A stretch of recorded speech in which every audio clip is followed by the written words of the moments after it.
जय Hind cadets, welcome here in the class of Santosh sir. हम लोग एनसीसी के बारीकियों को सीख रहे हैं, छोटी छोटी चीज़ें सीख करके और अपने एग्ज़ाम की तैयारी में लगे हुए हैं। हमारे सवाल है कि एम ऑफ एनसीसी क्या है, एनसीसी का उद्देश्य क्या है। हम एनसीसी ज्वाइन कर लेते हैं कभी जज्बा में आकर के, कभी कोई मित्र कह दिया कि एनसीसी ज्वाइन कर लो, कभी किसी के कहने पर आकर के कर लो। तो इसके उद्देश्य क्या है, इसको हम लोग आज जो है जानेंगे कि एनसीसी का उद्देश्य क्या है, क्यों एनसीसी की स्थापना की गई, क्यों इसके लिए इतने लोगों को ट्रेनिंग दिया जा रहा है, इतने अरबों रुपए खर्च किए जा रहे हैं इसको चलाने में। तो एनसीसी का जो मेन उद्देश्य है, जो मेन मोटो है, मोटो तो एकता और अनुशासन है, लेकिन इसके उद्देश्यों को हम लोग जानेंगे, कौन कौन से उद्देश्य हैं जो इम्पोर्टेंट है। Let us know about the aim of NCC. पहला जो उद्देश्य की लाइन है, देश के युवाओं में चरित्र निर्माण करना, साहचर्य की भावना पैदा करना। साहचर्य साथ साथ रहने के लिए, जब ट्रेनिंग कैंप में हम जाते हैं तो साथ साथ रहने की ट्रेनिंग दी जाती है कि किस तरह से आप जो है किसी भी देश के कोने से आया हुआ कैडेट है उसके साथ हमें रहना है। साहचर्य के भाव पैदा होना चाहिए। हमें किस धर्म का है इसको नज़रअंदाज करना है, किस भाषा वाला व्यक्ति है, सबको साहचर्य का उद्देश्य है कि साहचर्य आपस में मिलजुल कर रहें, आपस में एकता बनाएं। देश की शक्ति एकता से होने वाली है, तो इसलिए साहचर्य विकास करना है। अनुशासन, जो कि अनुशासन देश को आगे ले जाता है, महान बनाता है। अनुशासन, नेतृत्व, आगे चलने की जो परंपरा है, आगे बढ़कर किसी चीज़ में हिस्सा लेना। नेतृत्व, पंथ निरपेक्षता, किसी एक धर्म के लिए कट्टर ना हो जाना, किसी दूसरे धर्म को गाली ना देना शुरू कर देना, ये चीज़ इसके उद्देश्यों में शामिल है कि आप पंथ निरपेक्ष रहेंगे। रोमांच, जब ट्रेनिंग होती है तो रोमांच पैदा होता है, एक ऐसा रोंगटे खड़े हो जाने वाले, चाहे वो याचिंग हो या पैराग्लाइडिंग हो, इस तरह से रोमांच पैदा कर देना, युवाओं में एकदम भर देना। तथा निस्वार्थ सेवा भाव का संचार करना है कि उसके अंदर निस्वार्थ सेवा तो कर रहा है, जो कि उसमें जो है किसी तरह का स्वार्थ नहीं है सेवा करने का। अगर कोई व्यक्ति गिरा हुआ है, एक्सीडेंट हो जाता है, तो उसको जो अस्पताल पहुंचाता है, न कि वो ये देखता है कि इसमें मेरा कितना लाभ है। तो हम देखेंगे कि देश के युवाओं में चरित्र, साहचर्य, अनुशासन, नेतृत्व, पंथ निरपेक्षता, रोमांच तथा निस्वार्थ सेवा भाव का संचार करना इसके उद्देश्यों में शामिल है। अगले उद्देश्य में है संगठित, प्रशिक्षित व प्रेरित युवाओं का एक मानव संसाधन तैयार करना। एक ह्यूमन रिसोर्स है। ह्यूमन रिसोर्स कहा जाता है कि किसी भी देश की उन्नति उसके युवाओं पर निर्भर होती है। तो अगर अपने देश के जो युवा है, यूथ है, वह अगर जो है संगठित है, इनकी बहुत ही एक साथ है, प्रशिक्षित है, ट्रेंड है, कई देशों में वहाँ के युवाओं को ट्रेनिंग दे दी जाती है, चाहे वह सेना में रहे या न रहे, लेकिन वो जो है समय आने पर वो देश के लिए लड़े, अपना जान दे दे, कुर्बानी दे दे। तो प्रशिक्षित और प्रेरित युवाओं का एक मानव संसाधन तैयार करना है, एक ह्यूमन रिसोर्स बनाना है। दूसरा है संगठित, प्रशिक्षित व प्रेरित युवाओं का एक मानव संसाधन तैयार करना एनसीसी के उद्देश्यों में शामिल है। सशस्त्र सेना में जीविका, करियर बनाने के लिए युवाओं में प्रेरित करने हेतु उचित वातावरण तैयार करना। यह उद्देश्य ये बताता है कि युवाओं में एयरफोर्स जाने के लिए, नेवी में जाने के लिए, आर्मी यानी थल सेना में जाने के लिए ऐसी ट्रेनिंग दे दी जाती है।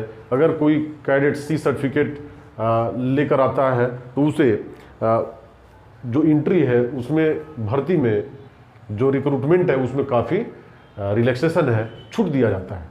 तो इस तरीके से पुनः हम फिर इसको दोहरा लेते हैं, फिर इसके बाद आगे बढ़ेंगे कि एनसीसी के उद्देश्य क्या क्या है। एनसीसी के उद्देश्य देश के युवाओं में चरित्र, साहचर्य, अनुशासन, नेतृत्व, पंथ निरपेक्षता, रोमांच तथा निस्वार्थ सेवा भाव का संचार करना। संगठित, प्रशिक्षित व प्रेरित युवाओं का एक मानव संसाधन तैयार करना। सशस्त्र सेना में जीविका, करियर बनाने के लिए युवाओं को प्रेरित करने हैं तो एक ऐसा उचित वातावरण तैयार करना, यह एनसीसी के उद्देश्यों में है। इट मीन्स कुल मिलाकर के देश के लिए एक अच्छे नागरिक तैयार कर देना है। तो आप अगर एनसीसी ज्वाइन किए हैं या पहले से ही ज्वाइन कर चुके हैं या एनसीसी कैडेट रह चुके हैं, तो ऐसा नहीं है कि आप अप्रशिक्षित नहीं है, एक अच्छे नागरिक बन चुके हैं। और इसको जो है आजीवन आपको लेके चलना है कि एक अच्छे नागरिक के लिए जो जो आवश्यक तत्व है ये एनसीसी आपको प्रदान कर देती है। फिर हम लोग जो संगठन, जो एनसीसी के संगठन पर ही इस समय क्लासेस चल रही हैं कि एनसीसी के संगठन कैसे, क्यों, कब, क्या, यही चल रहा है। तो हम लोग आगे बढ़ेंगे और आप अपने लिए एक पॉइंट वाइज तैयार कर लेंगे, या आपके एग्ज़ाम में भी अगर डिटेल में लिखने के लिए आता है तो आप खूब सुंदर तरीके से इसको नोट करेंगे, लिखेंगे। यदि आप हमारे चैनल से अभी तक नहीं जुड़ पाए हैं तो सब्सक्राइब वाला बटन दबा करके जुड़ जाइए, ताकि हम लोग रेगुलर क्लास पढ़ें। किसी तरह का शुल्क नहीं है, निःशुल्क क्लास है।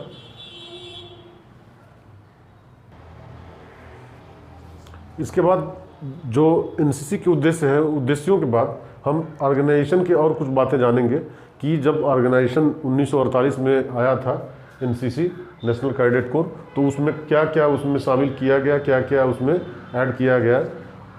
क्वेश्चन है, एनसीसी में गर्ल्स डिवीज़न कब शामिल किया गया?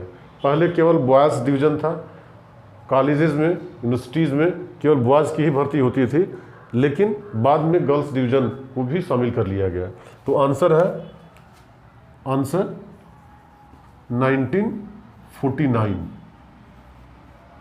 1949 में गर्ल्स डिवीज़न को एनसीसी में शामिल कर लिया गया और भर्ती का दायरा बढ़ा करके लड़कियों के लिए भी, गर्ल्स के लिए भी खोल दिया गया। अगला ऑर्गेनाइजेशन में एनसीसी में एयर विंग कब शामिल किया गया? सबसे पहले केवल थल सेना के लिए ही इसकी शुरुआत की गई थी कि थल सेना के लिए ट्रेनिंग दी जाएगी, लेकिन बाद में ये लगा कि नहीं, इसमें जो है एयरफोर्स के भी बारीकियों को बताया जाएगा और उसमें जो कैडेट्स होंगे उनको एयरफोर्स की ट्रेनिंग दी जाएगी। क्वेश्चन है, एनसीसी में एयर विंग कब शामिल किया गया? When was air wing included in NCC?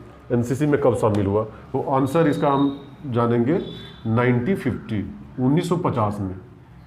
1950 में एयर विंग को एनसीसी में शामिल कर लिया गया। अगला क्वेश्चन है, एनसीसी में नेवल विंग कब शामिल किया गया? When was naval wing included in NCC? NCC में नेवल विंग कब आया? तो आंसर होगा, naval wing was started in 1952।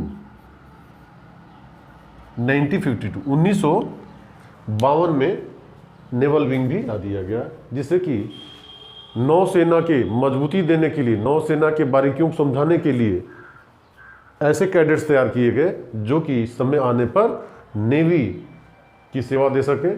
और जब नेवी की ट्रेनिंग लिए रहते हैं तो जब भर्ती आती हैं, चाहे वो नेवी नौसेना के लिए, उसमें उनको काफ़ी इंसेंटिव मिलता है और काफ़ी छूट मिलता है।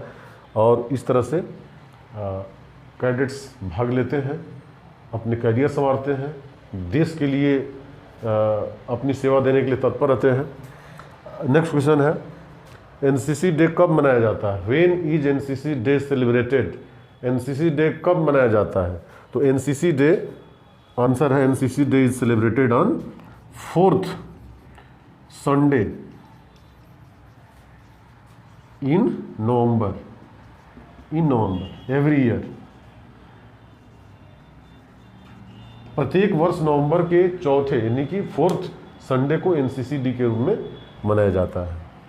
आंसर है, एनसीसी डीजी कौन है इस समय? It means in 2023 NCC DG director general कौन है? तो आंसर लिखेंगे, एनसीसी के जो इस समय डायरेक्टर जनरल हैं वो है एविएशन लेफ्टिनेंट जनरल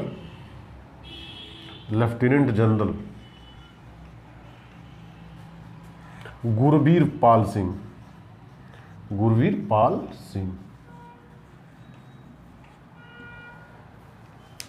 जो डीजी एनसीसी समय है उनका नाम है गुरवीर पाल सिंह। तो इस छोटी सी क्लास में आज का इतना ही रहा, और फिर जो है अगले क्लास में हम लोग